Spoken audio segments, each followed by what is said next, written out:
My English listeners, I am speaking to you now from the side of a Russian road, which, with any luck, will not be Russian much longer.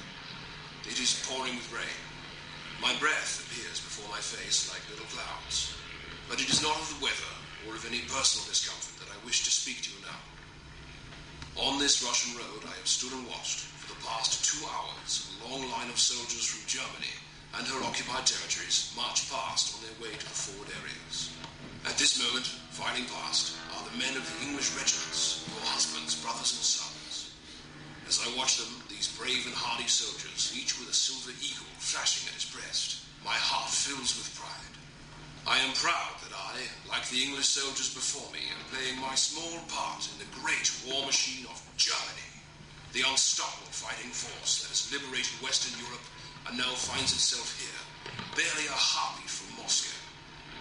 And I am proud because I feel that very soon I shall see one of my life's greatest hopes accomplished, when the sons of England and sons of Germany will fight side by side to rid Europe of the Bolshevik menace and thus preserve the welfare of this continent once and for all.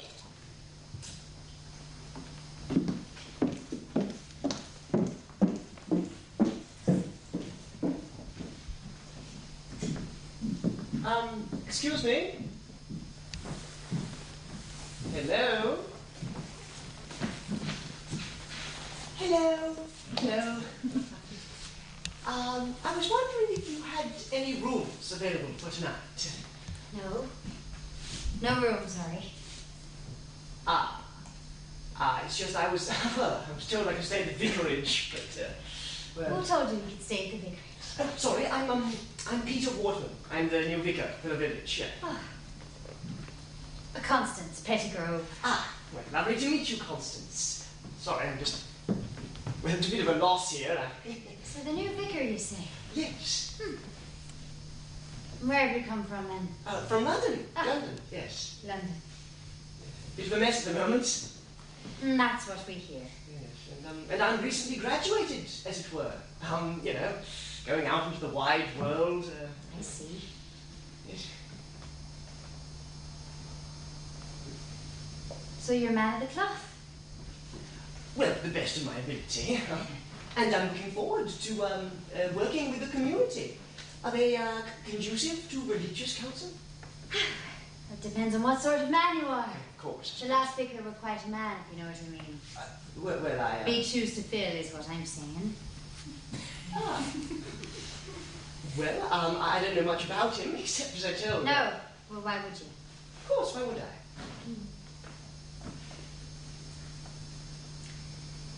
Well, why don't you sit down? You're making me nervous standing around like that. Thank you. Would you take a drink, vicar? I'd love one. Got sherry? Perfect.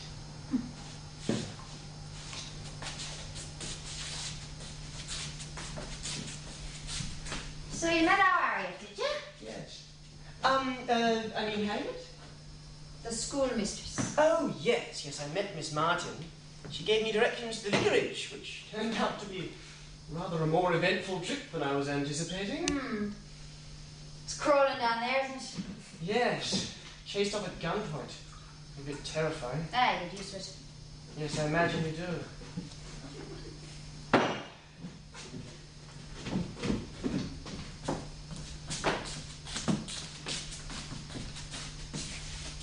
Thank you. Quite a remarkable place you have here. Family's on this for 7 generations. 7 generations? Gosh.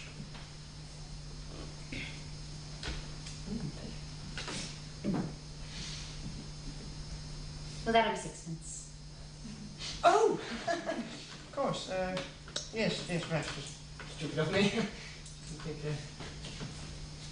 So you're a man of faith, a man of God. Well, I should hope so. I mean, I do my best. You take solace in the Bible, then? Well, yes, more than anything. You're a fan, as it were? My faith has been tested in recent times. I dare say all of ours has been. You know, the last vicar, you were quite a man. Really? Pillar of this community. Got in over his head, so to speak. Well, now as with ever, faith certainly is important. If it doesn't leave you. Yes.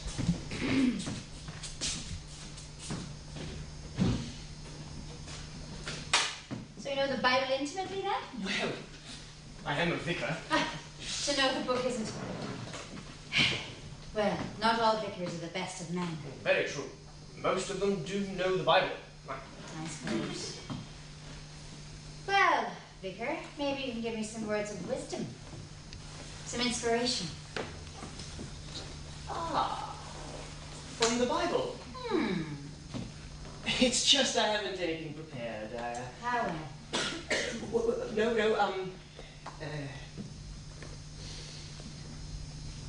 there are those who rebel against the light, who are not acquainted with its ways and do not stay in its paths. The murderer rises at dusk to kill the poor and needy, and in the night is like a thief.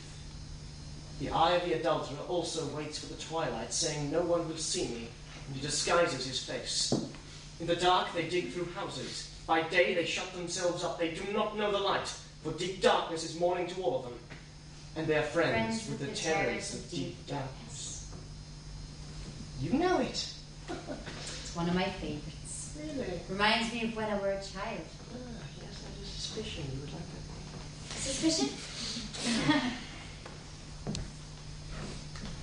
You know, I'll never forget when it were me and my husband running this place way back when. There was a little scallywag of a boy who every year would steal some of our cider just as it were done fermenting.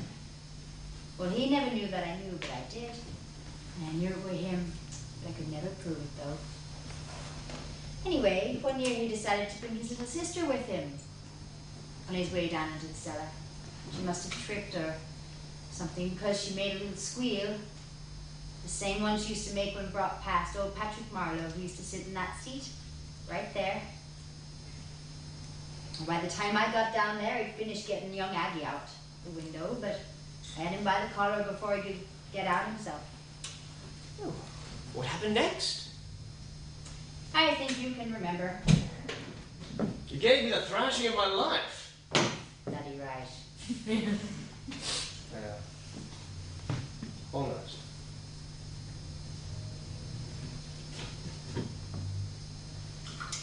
Well, what you doing here, Sam? Word was you were dead. Yes, well, I might as well have been. Gestapo? Ah, well, and now you're back. Hiding behind that. I suppose they're looking for you.